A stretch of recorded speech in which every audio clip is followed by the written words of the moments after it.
Final time 7.94 ওকে volume 61 আচ্ছা RPM আচ্ছা ওটা বেসিক্যালি 1800 হবে না, ওটা ভেরিয়েট ছিল তো আমি বলি ওখানে আপনারা 1800 না লিখে আপনারা 1600 লেখেন। আপ ডাউন করতেছিল স্যার, মানে 1800 দেখাচ্ছিল তো হ্যাঁ আপ ডাউন করতেছিল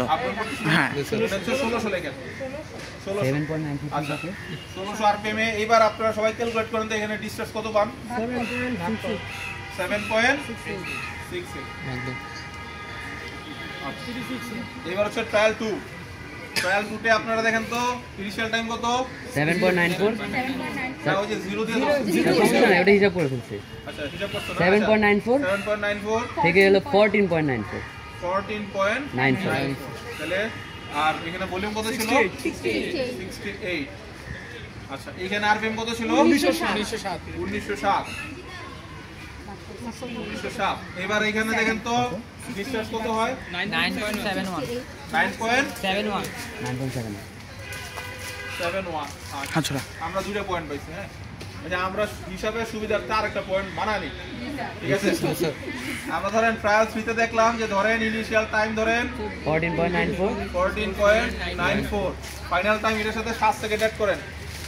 কত হয় 21.94 ধরেন 22 ধরলাম 22.0 এখানে ধরেন হচ্ছে কি 7.06 দেখলাম ধরেন 65 আচ্ছা এখানে আরপিএম ধরবো আমরা হচ্ছে কি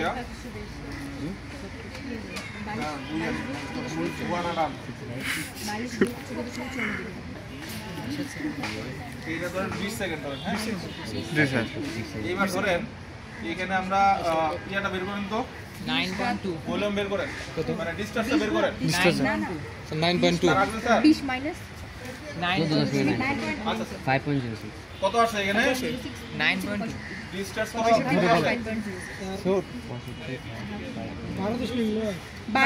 12.9 কি এখানে ধরুন হচ্ছে কি 22 আরপিএম 1900 ছিল আমরা আরো 400 আরপিএম বাড়াই দিয়েছি, ঠিক আছে তাহলে আমরা হচ্ছে 3টা ট্রায়াল পেলাম। এবার এইটা যদি সিমিলার ওয়েতে প্লট করেন এই গ্রাফে আপনারা এরকম একটা গ্রাফ পাবেন না জি স্যার। আচ্ছা কিন্তু গ্রাফ না করে আমরা এই ডাটা দেখে বলতে পারবো যে এখানে আর ইয়া কত আমাদের পাম্পের ক্যাপাসিটি কত জি স্যার 12.9 এখানে কি কেউ মানে গড় করে হচ্ছে গিয়া লিখবো এই 12.9 কেন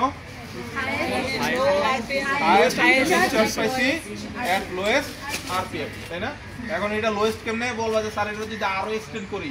তখন দেখা যাবে যে ওই কোনো একটা আরো বেশি আরপিএম এর ডিসচার্জ হয়ে যাবে, ঠিক আছে এই জন্য আমাদের অ্যাভেলেবেল ডাটা ছিল এতটুকু,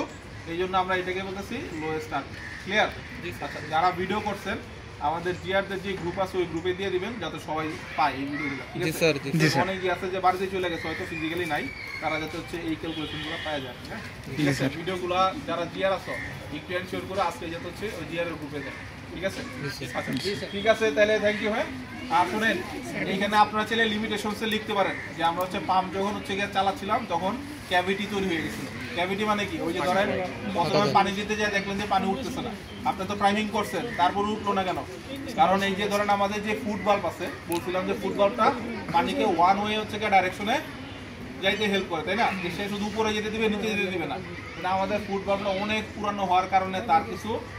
ফল ধরা পড়ছে যে কিছু ছিদ্র আছে, এদিক দিয়ে একটু পানি পড়তেছে ওদিক দিয়ে একটু পানি পড়তেছে, এই জন্য আপনি যত পানি প্রাইমিং করতেছেন দেখতেছেন পানিটা ওখানে হোল্ড করতে পারতেছে না, ঠিক আছে এরকম নানাবিধ লিমিটেশনস আমরা ফিল্ড লেভেলে পাই, এগুলো চাইলে আপনারা অ্যাড করতে পারেন অথবা যদি এক্সটার্নাল জিজ্ঞাসা করে এগুলো বললেন ক্লিয়ার। আর ফ্লো রেট এবং হচ্ছে গিয়া ডিসচার্জ সেম না সেম, কিন্তু ফ্লো রেট আর হচ্ছে পাম্প ক্যাপাসিটি সেম না, কোনটা বেশি কোনটা কম ফ্লো রেটটাও পাম্প ক্যাপাসিটি হইতে পারে হাইয়েস্ট লেভেলটা, ঠিক আছে থ্যাংক ইউ চলে যান। অ্যাটেন্ডেন্সটা হচ্ছে গিয়া যারা জিআর আসো তারা একটু লিখে দিয়ে যাও।